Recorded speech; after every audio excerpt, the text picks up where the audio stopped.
Hi, I'm Dr. Siegel with Natural Transplants. So many of my patients are curious about what to expect after the hair transplant, day 1 through day 365. Really simple.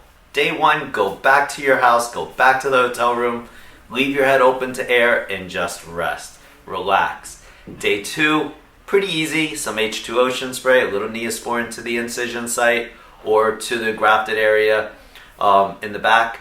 And then by day 12 to 14, we start taking the stitches out if you undergo an FUT. Obviously, if you undergo the FUE, flicker unit extraction, you're just applying Neosporin to the back of the head.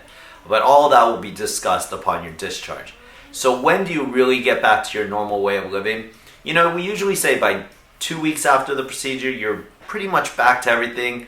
Even with the FUE, with the FUT, you may have another 2 weeks where I don't want you to go play basketball or golf so you don't stretch out my incision site. But then is the waiting game. Usually you will not start seeing the baby hairs grow until around 3 to 3.5 months. And then from that point on, I tell my patients, take a picture of the frontal hairline every month. March 1st, April 1st, May 1st. That's when you're going to go ahead and notice that the hair is starting to grow. And even though it's growing slowly, you'll appreciate its growth. It starts becoming more mature. It starts as baby hair and then becomes your normal hair. So why does it take a whole year for the hair to start looking more natural, looking the final product? At 1 year is when all the hairs have grown out, they're more mature, and that's when you can start realizing this is how I'm going to start styling my hair. This is how I want to wear my hair.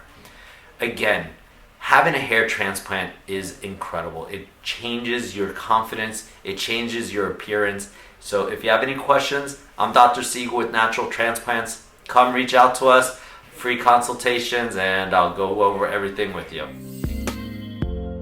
Take the first step to better hair. Visit us at naturaltransplants.com.